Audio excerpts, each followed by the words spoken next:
Namo Narayan, everybody. This is Sannyasi Shivani with the yoga views for the full moon on June 24th, 2021 from beautiful unceded territory of Taha Nation and Niwas Ashram. And we're sitting outside today because I really feel that it is crucial this next month. This full moon is going to be really crucial to surround yourself with beauty, surround yourself with life, surround yourself with simplicity, to slow down. And the sun for this full moon is in Cancer, which of course is the opposite to the moon, which is in Capricorn. And Cancerian full moons, Cancer is ruled by the moon, right? So, and with the full moon, there's a lot of emotion, there's a lot of energy. And of course, Cancer is very much connected to the family. And of course, in the North America, where we are, July, you know, in the States, you have the 4th of July, where lots of times family will get together. July is the start of the school holidays for the children, so family are more together. And this theme of family coming together, but there being a lot of emotion, a lot of emotion that needs to be dealt with, a lot of energy around family patterns that need to be communicated and dealt with and heard and honored and listened to, and from that place of your own sovereignty. So there's a couple of really big themes that are going to be happening in this full moon. The 26th of June, the moon is going to reach Pluto, and which is going to be opposite Venus. And so we're looking with Pluto is connected to Scorpio, which is sexuality, and then Venus, of course, is connected to Taurus, which is love. And the moon is kind of amplifying this pull between what is sex and what is love. So there might be instances, depending on your individual chart, of course, there's going to be possibilities where lust and desire, and you're so in love with something, and then you act on that, and then it may not be exactly what you thought it was to start with. These are the sort of the patterns that are coming through on the 26th. With this alignment. So I think just awareness, just being mindful of when you feel so in love with somebody or so in love with something and they are just like everything, that just to like slow down a little bit and allow yourself to witness those things and allow time, allow Saturn to tease out the lessons and the teachings of these sort of feisty dynamics, fiery dynamics of lust and desire, and what is love and what is long term and what is short term, and these sorts of things, and sort of don't go head over heels. And if you do go head over heels, then, you know, allow yourself to come back into balance. Allow yourself to not swing so far one way or the other, but try and hold that that balance, which is good, because the moon, when it reaches Pluto, is actually going to be in a really nice configuration with Vesta, which is harmony, and Neptune, which is all about what you believe and what you're dreaming. So keep your eyes open and allow yourself to experience, allow yourself to feel, allow yourself to witness these relations, how you relate to these aspects as they come through. On the 27th of June, the moon is going to reach Saturn, which is opposite Mars, and creates a T with Uranus. Now, this is, you know, people put it in very general sort of terms, I'm gonna sort of call a spade. It kind of puts a red flag for me out there about what is going to be going down at the end of June.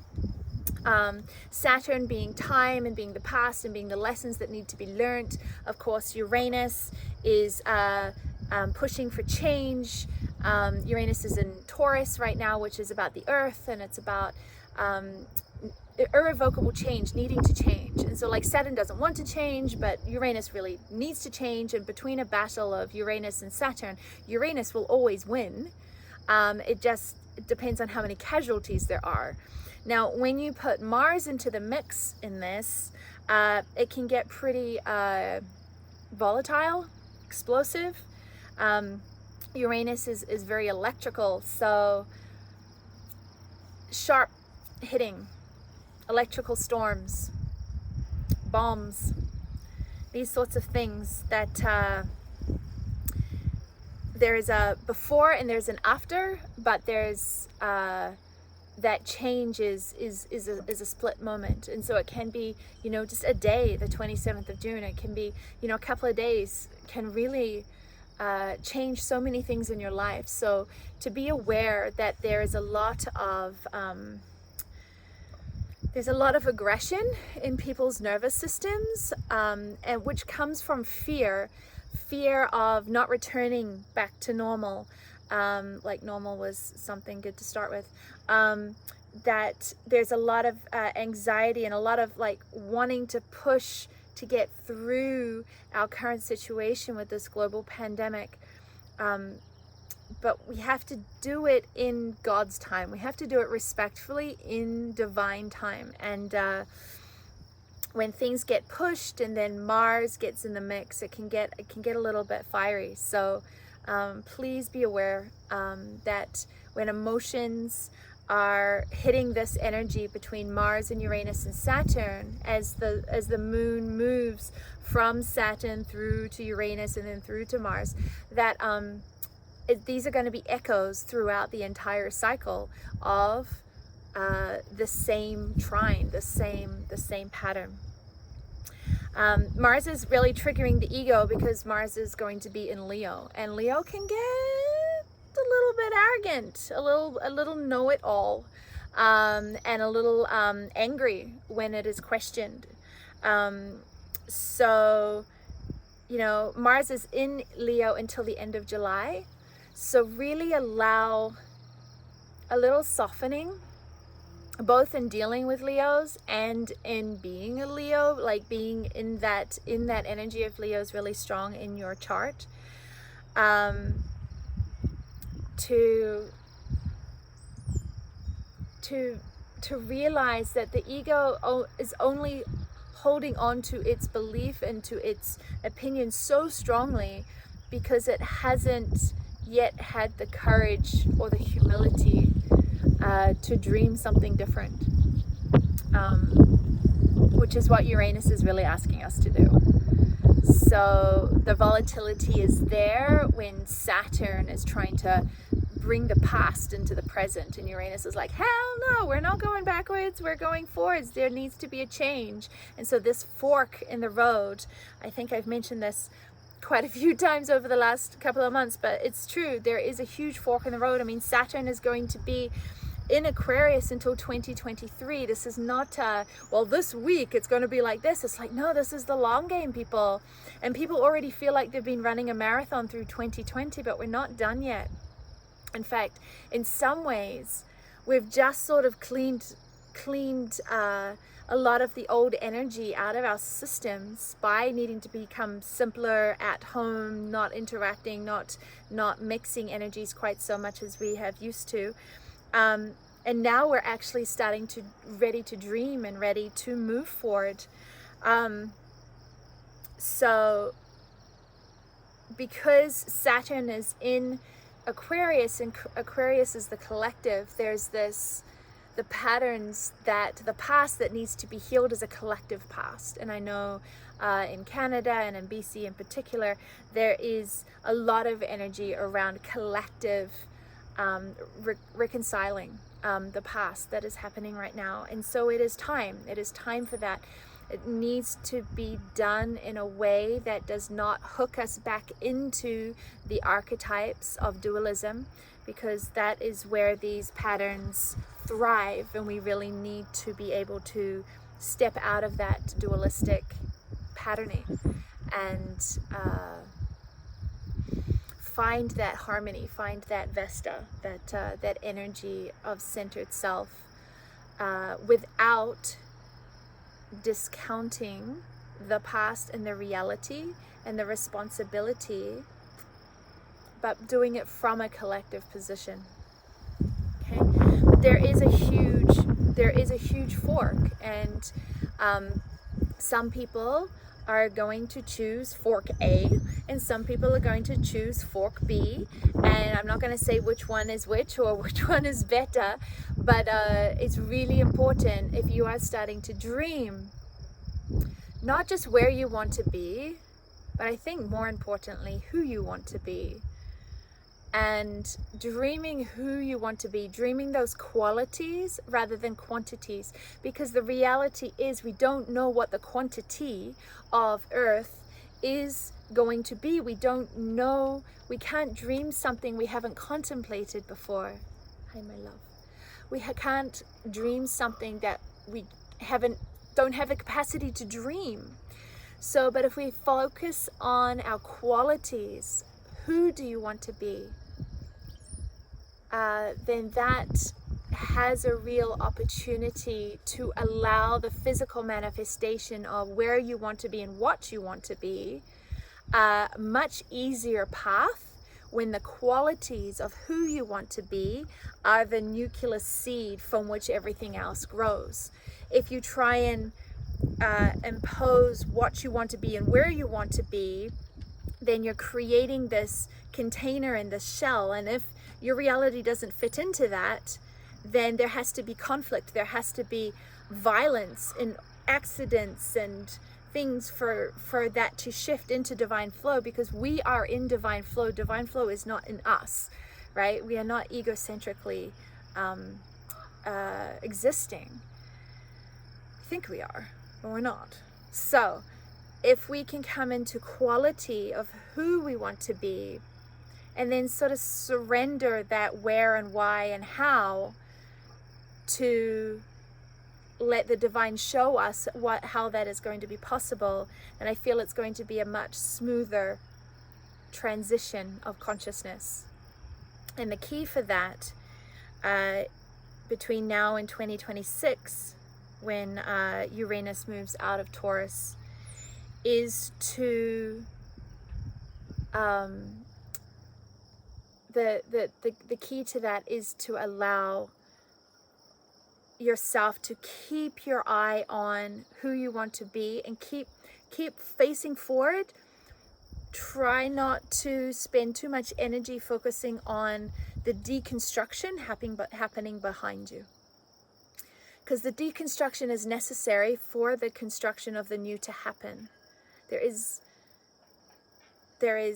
There is only so much energy in the universe. Purnamada, Purnamidam. There is this energy in the universe, and if you want energy for over here, then this energy over here has to shift. This can't stay the same and this new thing be born. Energy has to transform. And that is what is really happening with us right now, is that our energy that we used in old patterns is transforming into energy we're using for new patterns. But if you focus on the old patterns that you're losing, or the pieces of yourself that you think that you're losing, then that would be the Saturn energy trying to hold on to the past. So who do you want to be?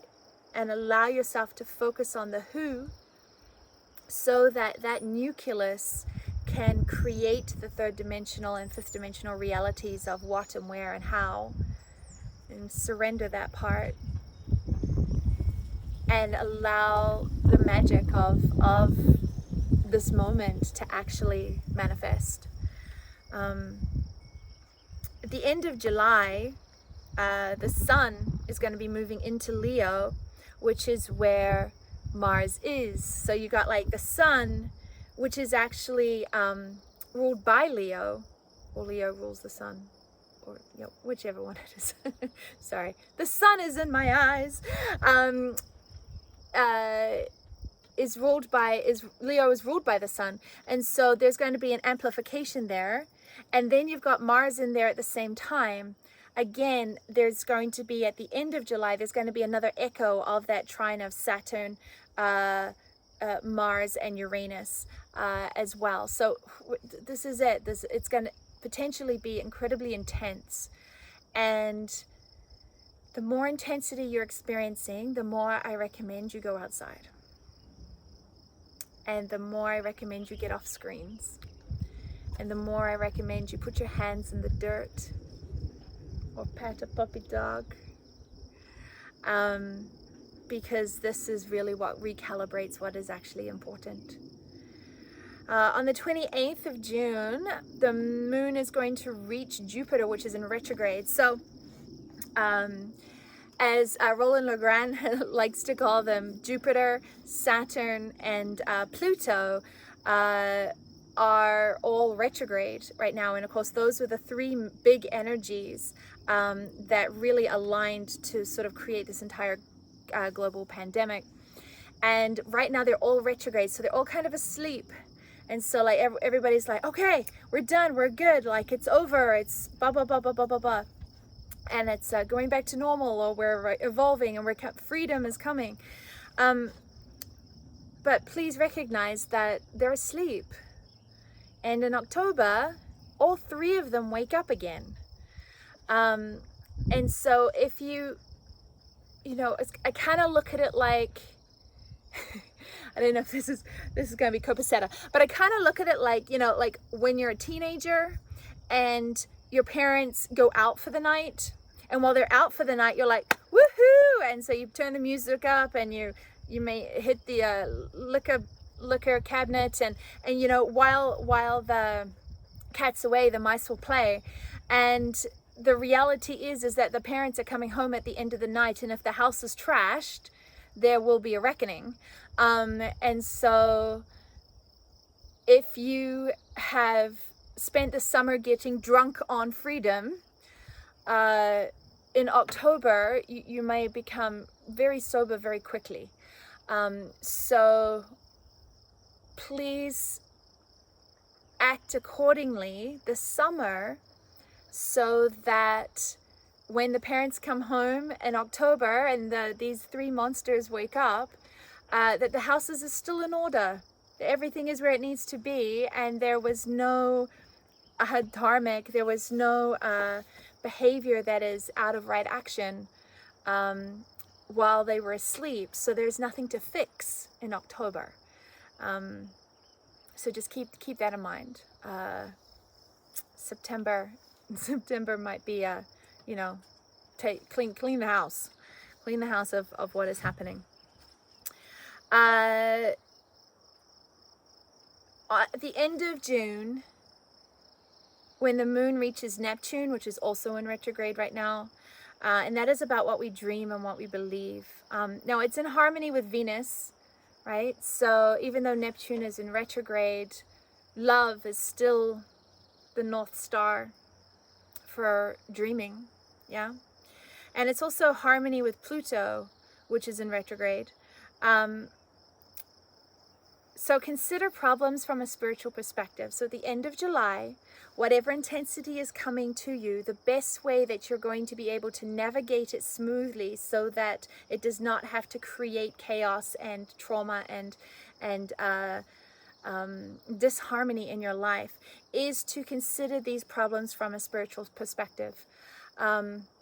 If you don't know who to do that, then that might be a good opportunity to connect with a teacher who does. You know, if you need to have a private session with myself or with another teacher, then this is what we do. We look at problems from a spiritual perspective. That's all we do. So that's really all we kind of see. So it's really helpful to get that input of that perspective to help shift your orientation out of the third dimension into a container that is a little bit bigger. On the 4th of July, when the moon reaches Uranus, Again, we're getting into that Saturn, Uranus, Mars energy again. So it's like it just keeps coming back. Like these things, you're going to be like, oh, I thought we dealt with the past and the change and the and the anger and the frustration. No, we're going to keep seeing this echo right through the next few months of reactivity and aggression. And so we really need to set our sights on patience. We really need to set our sights on responding.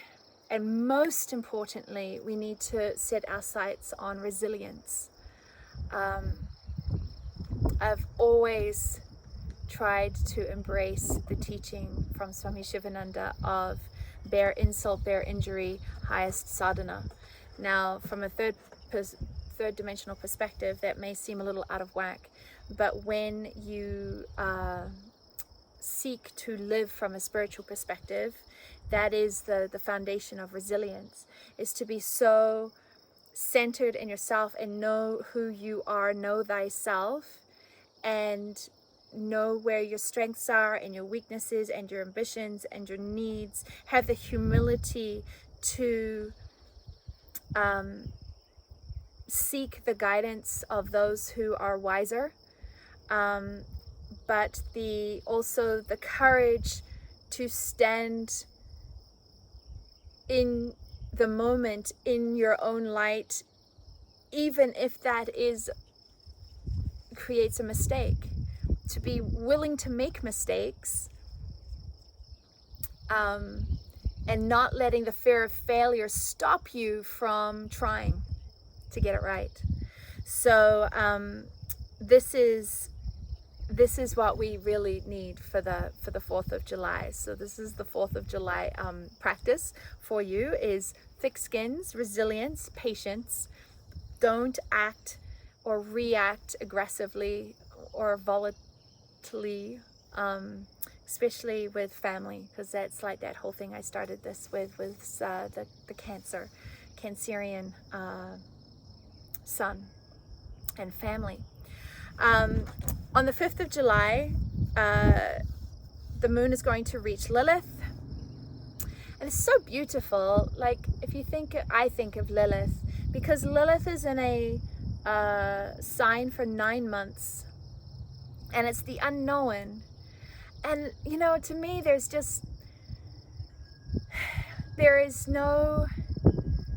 to me, it's just not a coincidence that Lilith, which is this frequency of the unknown, has the same gestation as a child. And as somebody who has had a child grow in them for 9 months, you are living the unknown.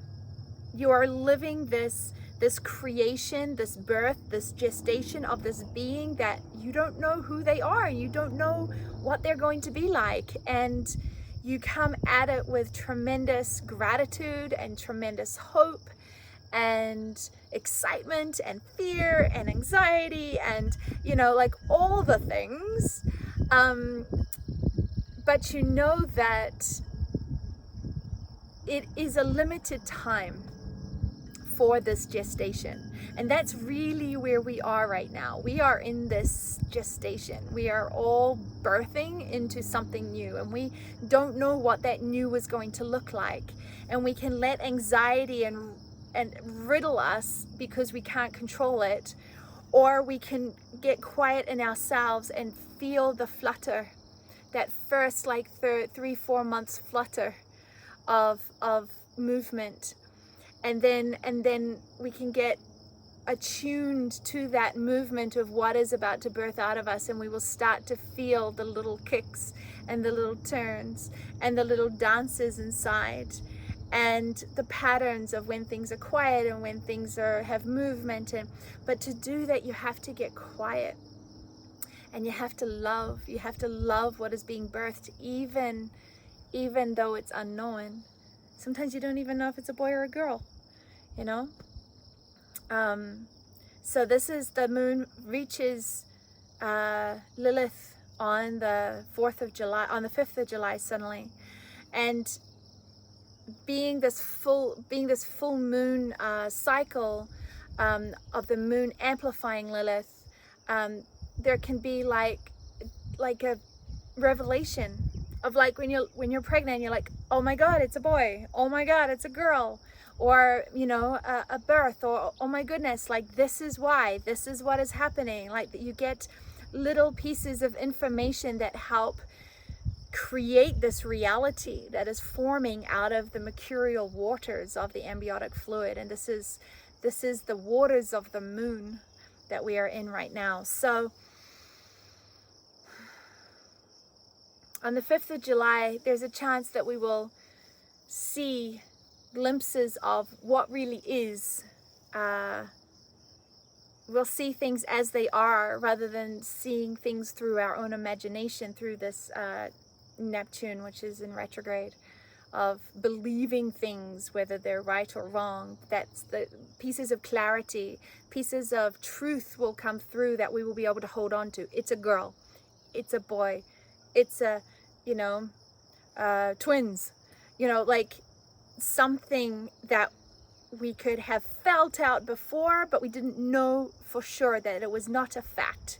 And so on the 5th of July, there's a chance that a series of facts are going to come through, right? So this whole cycle, this 2-week cycle from the 24th of July, is a lot about control versus freedom, control versus truth, especially with the Saturn, Uranus, Mars conjunction. And the control and the freedom and the truth and the lies are in you. And so when you feel like you're being controlled, stop. Is this really the truth, or is this the reality? Right? When you are feeling free to do whatever you want, stop. Is this really the truth, or is this the reality? And just keep discerning, because we're not through yet. In fact, we've really barely begun. Sort of Uranus is going to move in 2026, and I think that's going to be we're going to really see where we are by then. But that doesn't mean that we need to sit on our laurels right now and just let things happen. Really, who do you want to be? Who are you? How big is that gap? What are you going to do about it? Focus on moving forward and send the past, let go of the past, let things deconstruct behind you with tremendous gratitude for the place that they held in your reality to get you to where you are, because without those things you wouldn't be here now with this opportunity. And yeah, go outside. So, Namo Narayan. I hope this is helpful. Please subscribe to our YouTube. Do me a favor, if it has resonated with you, please share it. The more support and encouragement and love we can share into this world right now, the better, I believe. Yeah, share, like, comment. I will personally respond to every one of your comments. So yeah, I hope you have a beautiful full moon. I hope you have a beautiful first half of July. I will do a video for the new moon in July, and we will talk to you soon. Namo Narayan.